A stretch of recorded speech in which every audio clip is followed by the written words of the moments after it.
বর্তমানে নারীবাদীরা তারাও এই জিনা ব্যভিচার কিভাবে প্রসারিত করা যায়, তাদের অধিকার বাস্তবায়ন করা যায়, তারাও চেষ্টা চালিয়ে যাচ্ছে। এমনকি তারা দাবি করে বসেছে যারা যৌনকর্মী হবে এদেরকে রাষ্ট্রীয়ভাবে শ্রমিকের স্বীকৃতি দিতে। নাউযুবিল্লাহ।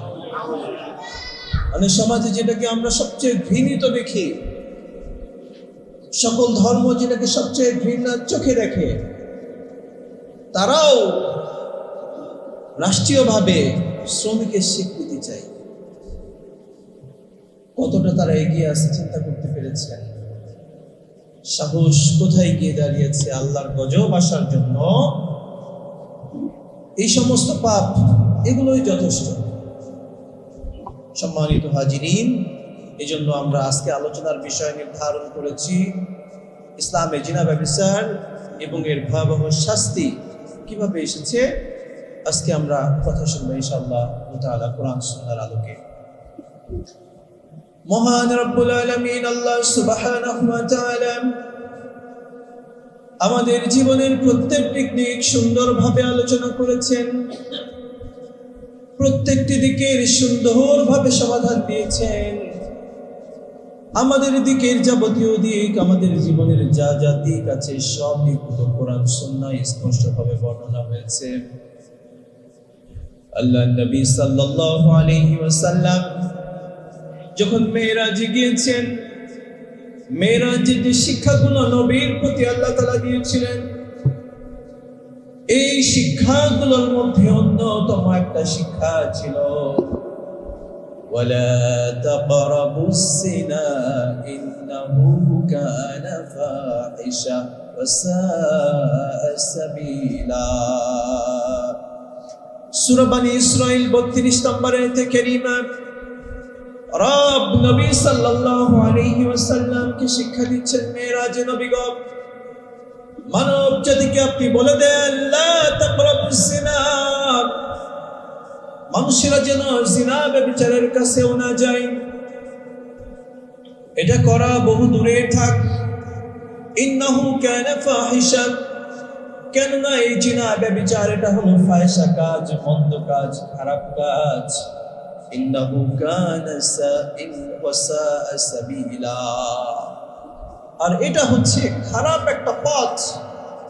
আপনি মানুষদেরকে বলে দেন মানুষ যেন জিনা ব্যভিচার এই কাজের ধারের কাছেও না যায়। হুকুমটা কার বলেন তো? জোরে বলেন না, আদেশটা কার? আল্লাহর আদেশ। জিনা ব্যভিচার করা বহু দূরেই থাক, বরং এটার ধারের কাছেও যাওয়া যাবে না।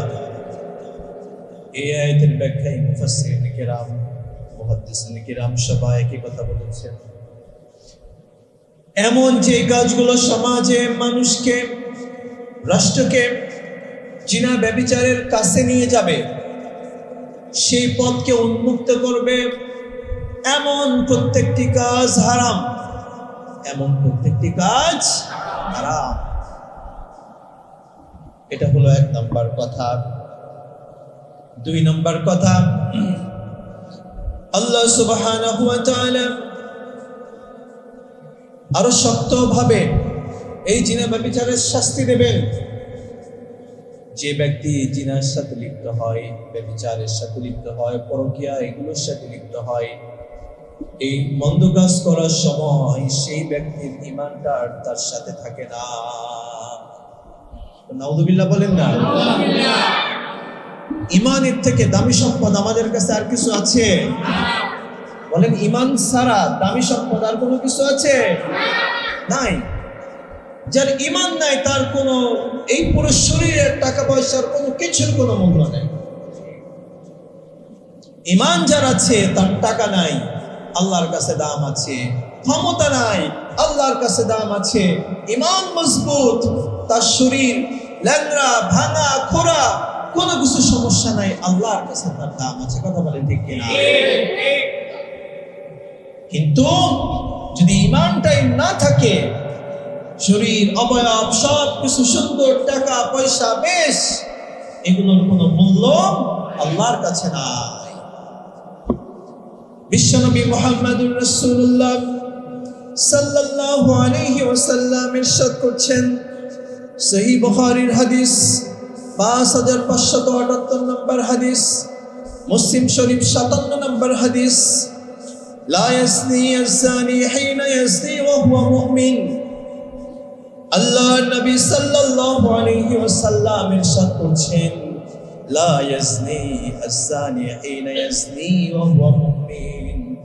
একজন মুমিন বান্দা, মুসলিম বান্দা, ঈমানদার হিসেবে পরিচিত এমন মানুষ যখন এই জিনা, ব্যভিচার, এই নোংরা কাজের সাথে লিপ্ত হয়, ওই সময় তার ঈমানটা তার সঙ্গে থাকে না, তার ঈমানটা তার সঙ্গে থাকে না। ঠিক তেমনি ভাবে যদি সেই সময় সে মারা যায়, তাহলে বেঈমান অবস্থায় মারা গেল। এই বেঈমান অবস্থায় মারা যাওয়ার কারণে তার ঠিকানা হবে জাহান্নাম। ঠিকানা হবে কোথায়? এমনি ভাবে একজন ছিনতাই করে, এই ছিনতাই করার সময় তার ঈমানটা তার সঙ্গে থাকে না, যদি সেই সময় সে মারা যায়, সে চলে যাবে জাহান্নামে। এমনি ভাবে যে ডাকাতি করে, এমনি ভাবে যে মানুষ খুন করে, খুন করার সময় তার ঈমানটা তার সঙ্গে থাকে না, সেই সময় যদি সে মারা যায়, সে চলে যাবে সরাসরি জাহান্নামে। নাউজুবিল্লাহ, জোরে বলেন না। এই জঘন্য পাপগুলো করার সময় একজন ঈমানদারের ঈমান থাকে না, ঈমান থাকে না। এই কথাটা কার বলেন তো? আল্লাহর রাসূলের কথা। এই হাদিস সহিহ বুখারী এবং মুসলিম শরীফের এই হাদিসে কি প্রমাণ করে? জিনা ব্যভিচার করবে, এই সময় তার ঈমানটা তার সঙ্গে থাকে না, তাহলে কত ভয়াবহ ব্যাপার। আবার তারা শ্রমিক হিসেবে দাবি করে যে আমাদেরকে রাষ্ট্র শ্রমিক হিসেবে স্বীকৃতি দিন। নাউজুবিল্লাহ, কত বড় সাহস তারা পেয়ে গিয়েছে। আমাদের সমাজে একটা কথা প্রচলন আছে, মানে কুকুরের জন্য মোমর ছাড়া আর কোনো কথা নাই। এই জাতি, এদেরকে মার ছাড়া কোনো ওষুধ নাই, এদের ওয়াজ নসিহত কোনো প্রয়োজন নাই, এদের কাজে লাগবে না, এদেরকে শুধু মার দিতে হবে, যথেষ্ট। মার দিলে এগুলো সব বন্ধ হবে, ছিনতাই বন্ধ হবে, চুরিও বন্ধ হবে, ডাকাতি বন্ধ হবে, খুনি বন্ধ হবে। এই সমস্ত যে আবদার করে, এই আবদার গুলো তাদের বন্ধ হবে, মায়ের উপর রাখতে হবে, তাহলেই শেষ। আমরা অসভ্য, বর্বর, কিসের আইয়ামে জাহিলিয়ার কথা বলি, আমরা আরো থেকে বেশি বর্বর। বর্বর না হলে সে সময় এই আইয়ামে জাহিলিয়ার মধ্যে এটা ছিল যে যারা এইরকম ভাবে সমাজে খারাপ মহিলা ছিল, তারা এরকম দাবি করতো, তারা এটা সমাজে স্বীকৃত ছিল। কিন্তু আমাদের সমাজে তারা কেমন করে সেই সাহস পায় যে আমাদেরকে রাষ্ট্রীয় স্বীকৃতি দেওয়া হোক শ্রমিক হিসেবে। এবার আসি আল্লাহ নবীর আরো একটা হাদিস আপনাদেরকে শোনাই। জিনা ব্যভিচার এটা প্রকাশ্য হোক কিংবা অপ্রকাশ্য হোক, সবগুলোই স্পষ্টভাবে হারাম। আল্লাহ নবী বিশ্বনবী সাল্লাল্লাহু আলাইহি ওয়াসাল্লাম ইরশাদ করছেন, লা আহাদুন غير من الله من أجل ذلك حرم الفواحش ما ظهر منها وما بطن। সহিহ আল বুখারী 5220, মুসলিম শরীফ 2761 নম্বর হাদিস। আল্লাহ নবী সাল্লাল্লাহু আলাইহি ওয়াসাল্লাম ইরশাদ করছেন, আল্লাহর চেয়ে বড় গায়রতওয়ালা আর কেউ নাই, তিনি প্রকাশ্য এবং গোপন সব ধরনের অশ্লীলতাকে হারাম করেছে।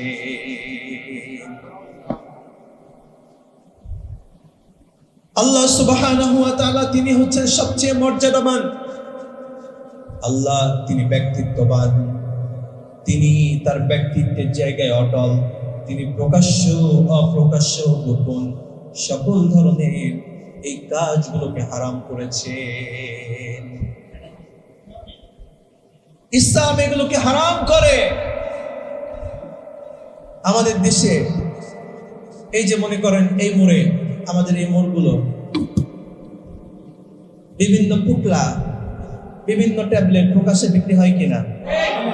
বলেন বিক্রি হয় কিনা? বিক্রি হয়, প্রকাশ্যে বিক্রি হয়,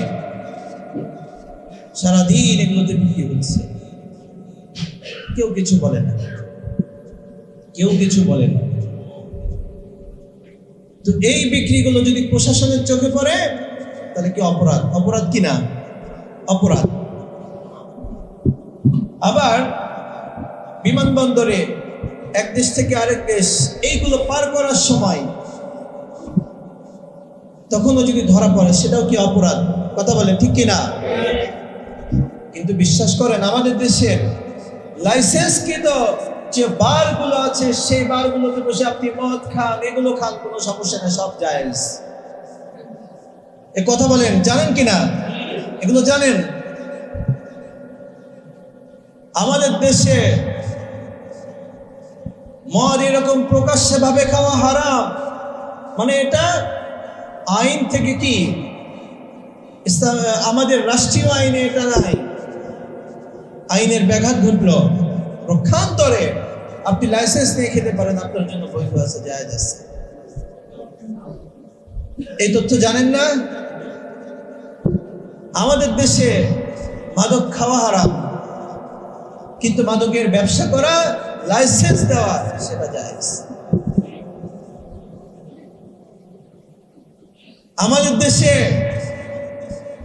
তামাক যেটা আছে, এই তামাক এটা সবচেয়ে বেশি কুষ্টিয়ার দিকে প্রচুর পরিমাণে তামাক তৈরি হয়, প্রচুর পরিমাণে তামাক তৈরি হয় কুষ্টিয়া। সেই তামাক অবৈধভাবে যদি ধরতে পারে তাহলে এটার আইন আছে, এটা শাস্তি আছে, কিন্তু এটা প্রসেসিং ভাবে একবারে বিএসটি সিল দিয়ে যদি বাজারে আসে তাহলে সব জায়েজ আছে। অদ্ভুত এক দেশ আমরা বসবাস করি। আল্লাহ নবীর এই হাদিস এটি প্রমাণ করে, এরকম প্রকাশ্য অপ্রকাশ্য সব ধরনের অশ্লীলতা, এই সমস্ত খারাপ কাজ সম্পূর্ণরূপে হারাম। কথা বলে ঠিক কিনা?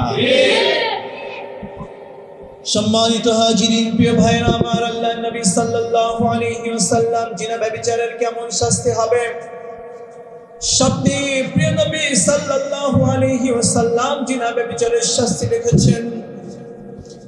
সহিহ আল বুখারী ৭০৪৭ নম্বর হাদিস।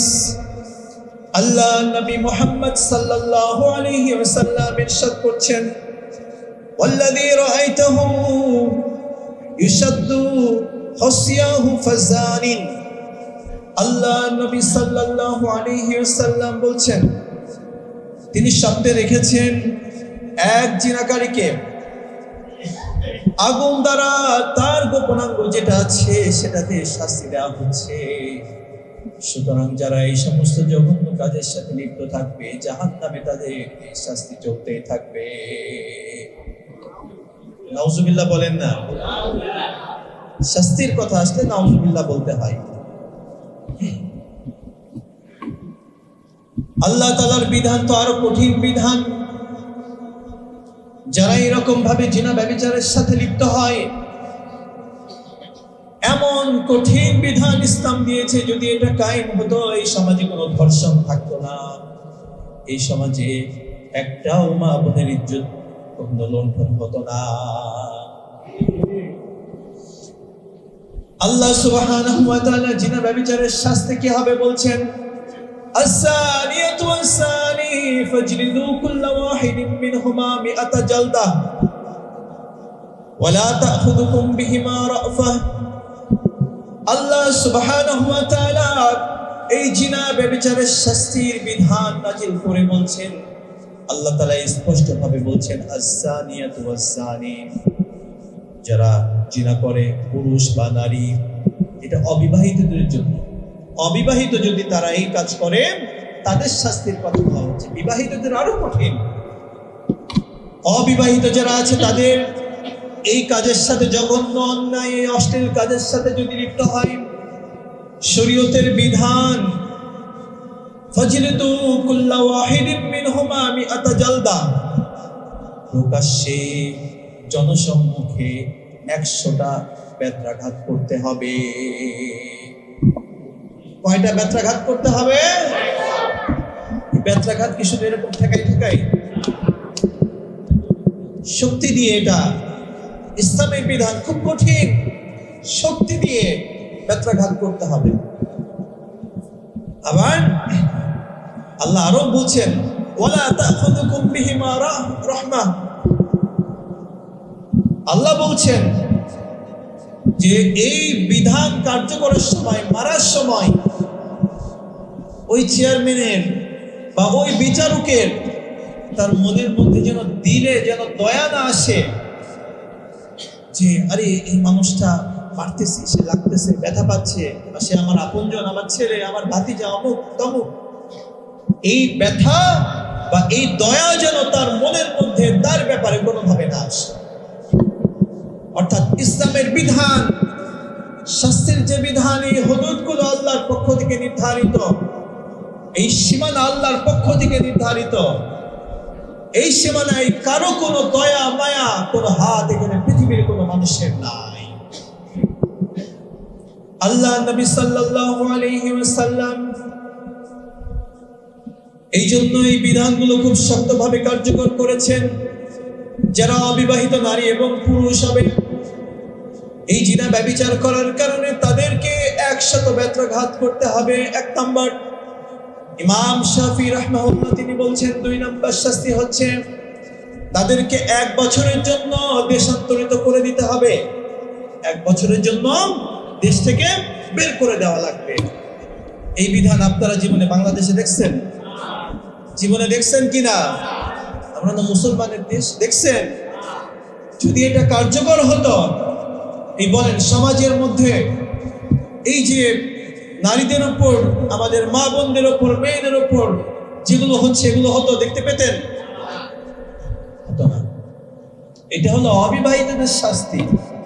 বিবাহিত যারা, তাদের শাস্তি কি আরো কঠিন, চূড়ান্ত সবচেয়ে কঠিন শাস্তি। কঠিন শাস্তি বলা হচ্ছে আশ-শাইখু ওয়াশ-শাইখাতু ইযা যানায়া ফারজুমুহুমা নাকালাম মিনাল্লাহ। যারা বৃদ্ধ বৃদ্ধা কিংবা যারা বিবাহিত পুরুষ বা নারী, তারা যদি এই অন্যায় কাজের সাথে লিপ্ত হয়, জিনা ব্যভিচারে লিপ্ত হয়, তাদের একটাই শাস্তি, ফারজুমুহুমা নাকালাম মিনাল্লাহ। তাদেরকে সরাসরি পাথর দিয়ে আঘাত করে তাদেরকে হত্যা করো। এই শাস্তি জীবনে দেখছেন আমাদের দেশে? এই শাস্তির কথা বললে আমাদের সুশীল সমাজ, তারা তখন দাঁড়িয়ে যায়, আরে মানবতা বিরোধী কাজ এগুলো, আরে এই কাজগুলো তো হচ্ছে মানবিক না, এগুলো মানুষের উপর জুলুম অত্যাচার করা হচ্ছে তাদের মতে এইটা। কিন্তু এটা যদি কার্যকর করা হয় প্রকাশ্যে বাইতুল মুকাররম জাতীয় মসজিদের খোলা মাঠে, এটা কার্যকর করা হলো, দেশের সমস্ত মিডিয়াগুলো এটাকে ফোকাস করলো, সারা দেশ দেখলো, এই একটা বিধান কার্যকর করলে প্রত্যেক গ্রাম অঞ্চলের সকল যারা এই পাপী আছে তারা একবার ভালো হয়ে যাবে। কথা বলেন ঠিক কিনা? চোরের যে বিধান, এই দেশে চোরের কোনো দিনকে দিন চুরি কমে না বাড়তেছে? বলেন এই জোরে কোন, চুরি কমে না বাড়ে? বাড়ে। চুরি বাড়তেছে কেন বাড়ে? এই দেশে কোনো শাস্তি নাই, এই দেশে কোনো শাস্তি নাই। ইসলামের বিধান, আস-সারিকাতু ওয়াস-সারিকাতু ফাকতউ আইদিয়াহুমা। যে চোর হবে, পুরুষ হোক কিংবা নারী হোক, তার হাতকে কেটে দাও। বিধানটা কার? চলে বলেন বিধান কার? যদি এই বিধান হয়, কার্যকর হয়, একজন চোর হাত কেটে দেওয়া হবে। বলেন এই জোরাইনে যদি একটা কার্যকর করা হয়, এই জোরাইনে আর কোনো চোর থাকবে? বলেন চোর থাকবে কিনা? থাকবে না, ভয় চলে আসবে। ইসলামের বিধান খুব কঠিন, কিন্তু চোররা জানে আমি অন্যায় করতে পারি, সমস্যা নাই, একটা মার্ডার করলেও কোনো সমস্যা নাই, আমার মাথার উপর আমার নেতার হাত আছে। কথা বলেন ঠিক কিনা? নেতার চাঁদাবাজি করা ছিনতাইয়ের টাকা দিয়ে আমাকে জেল থেকে বের করে আনবে, কথা বলেন ঠিক কিনা? এই চিন্তা করে। তারা জানে আমি যত অন্যায় করি, কিসের ধর্ষণ কিসের কি কোনো ব্যাপার না, এগুলো সব পার এসে এদেশে, কথা বলেন ঠিক কিনা? সব পার পেয়ে যায় এদেশে। অন্যায় করবে কোনো সমস্যা নাই এদেশে।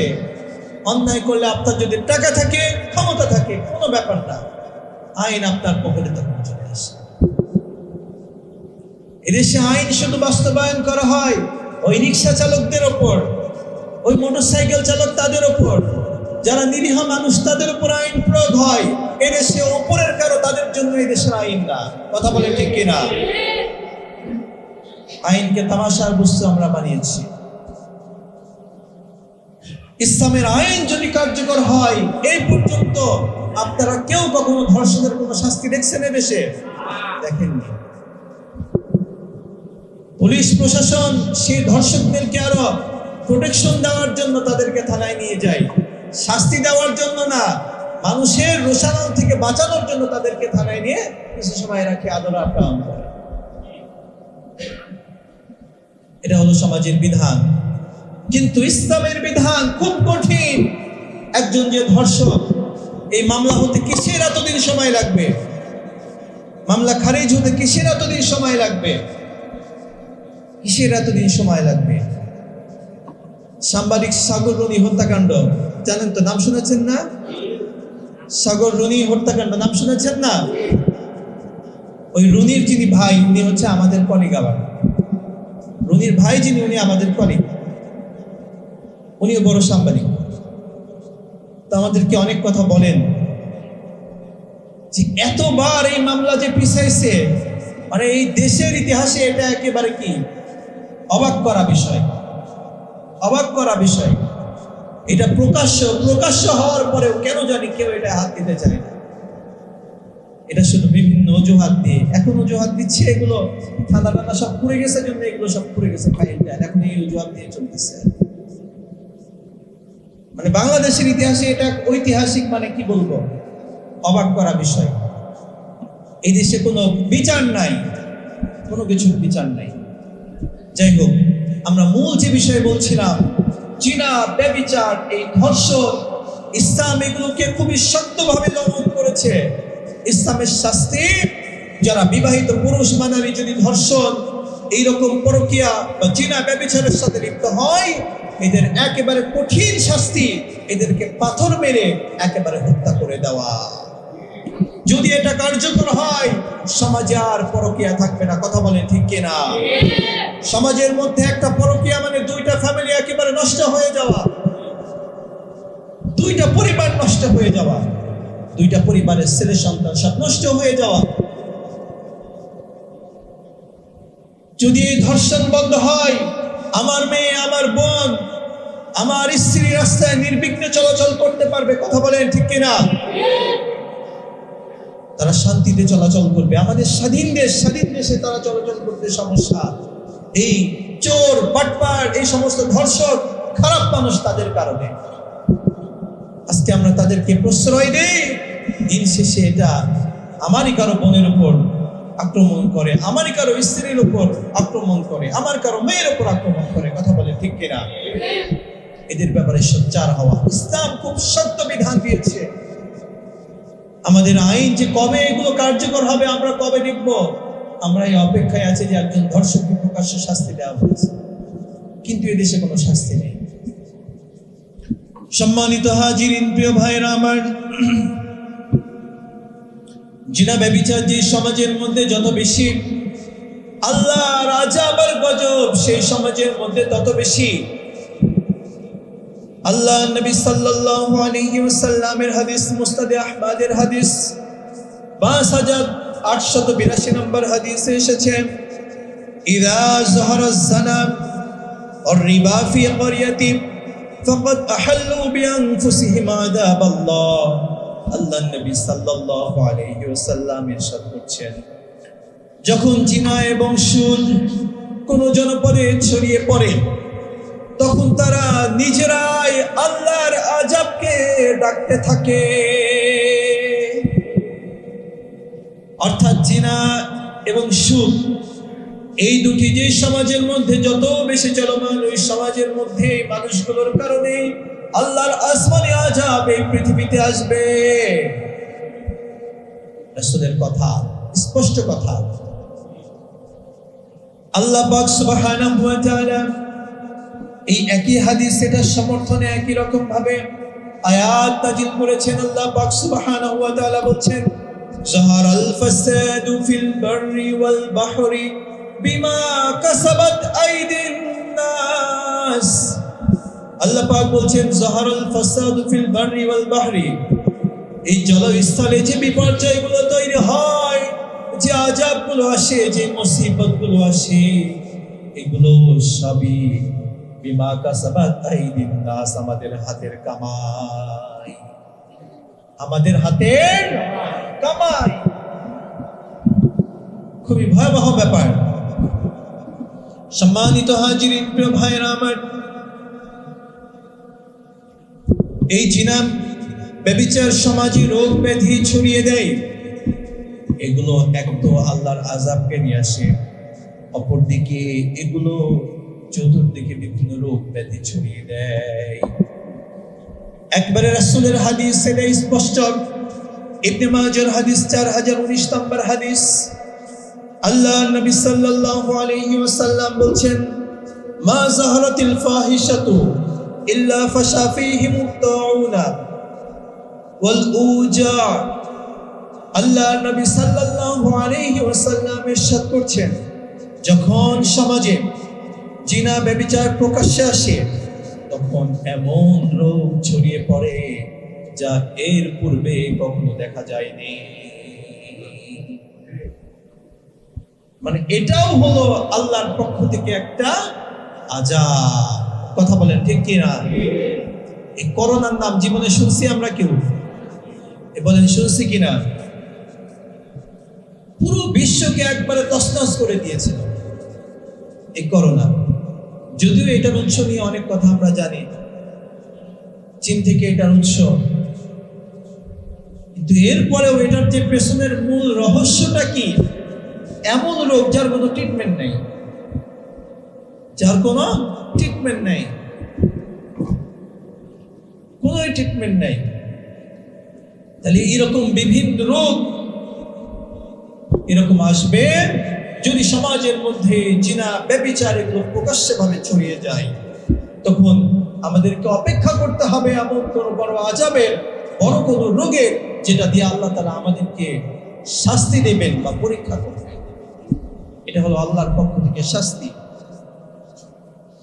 সম্মানিত হাজিরিন, প্রিয় ভাইরা আমার, মুসলিম শরীফের হাদিস 2657 নম্বর হাদিস।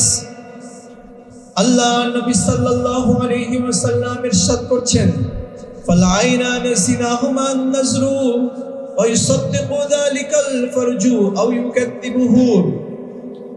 জিনা চোখের রয়েছে, কানের রয়েছে, মুখের রয়েছে, হাতের জিনাও রয়েছে।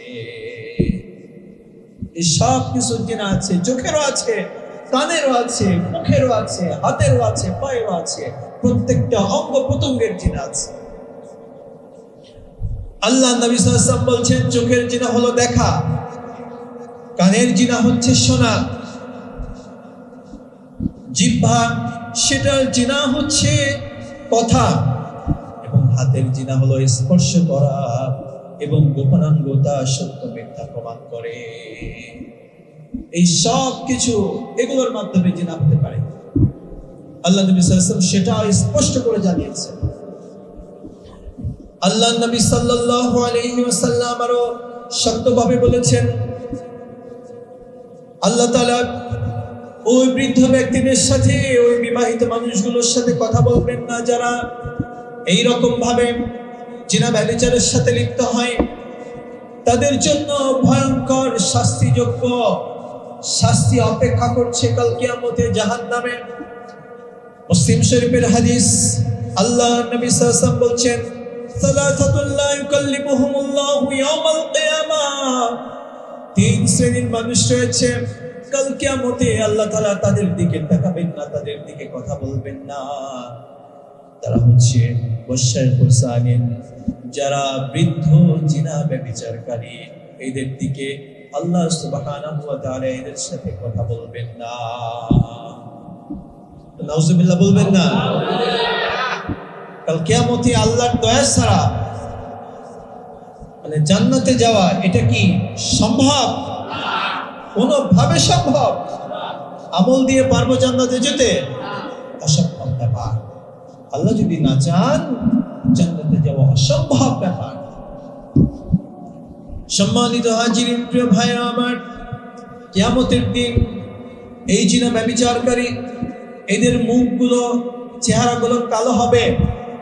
আল্লাহ নবী সাল্লাল্লাহু আলাইহি ওয়াসাল্লাম সুন্দর করে বলছেন, ইউতা বিসানি ইয়াউমাল কিয়ামাতি ওয়া ওয়াজহুহু মুসওয়াদুন, বাইহাকি শুআবুল ঈমানের হাদিস। কিয়ামতের দিন জিনাকারীর মুখ হবে কালো। সবাই বলবে, এই সেই ব্যক্তি যার প্রতি মহান রব আল্লাহ সুবহানাহু ওয়া তাআলা সন্তুষ্ট। মানুষেরা দেখে বলবে, এই ব্যক্তি হলো সেই ব্যক্তি যার প্রতি আল্লাহ তাআলা অসন্তুষ্ট। কিয়ামতে দুই শ্রেণীর মানুষ থাকবে, যাদের চেহারাগুলো হবে উজ্জ্বল, আবার যাদের চেহারাগুলো হবে কালো। এই কালো যাদের চেহারাগুলো হবে তাদের প্রতি আল্লাহ তাআলা অসন্তুষ্ট থাকবে। এই কালো বলতে আমাদের দুনিয়ার সাদা কালো এমন না। এই দুনিয়ার সাদা কালো, চামড়ার সাদা কালো, এটা কিচ্ছু না। এই সাদা কালো একটা নূর থাকবে, আল্লাহর পক্ষ থেকে আলাদা একটা কুদরত থাকবে। সম্মানিত হাজিরিন, সবশেষ কথা এটি, যারা এরকম ভাবে অন্যায় অশ্লীল কাজ, পাপ কাজের সাথে যারা লিপ্ত, বহু পরিবার রয়েছে, বহু মানুষ রয়েছে যারা পরকীয়ার সাথে লিপ্ত, বহু মানুষ রয়েছে পরকীয়া বিভিন্ন কাজ এগুলোর সাথে বহু মানুষ লিপ্ত আছে। তাদের সবার উদ্দেশ্যে একটি কথা, আল্লাহর কাছে ফিরে আসতে হবে, আল্লাহর দিকে ফিরে আসতে হবে। আশা করা যায় আল্লাহর কাছে যদি তওবা করা যায়, আল্লাহ তাআলা অবশ্যই মাফ করবেন, আশা করা যায়। আল্লাহ বলছেন, ইল্লা মান তাবা ওয়া আমানা ওয়া আমিলা আমালান সালিহান ফাউলাইকা ইউবাদদিলুল্লাহু সাইয়্যাতিহিম হাসানাত।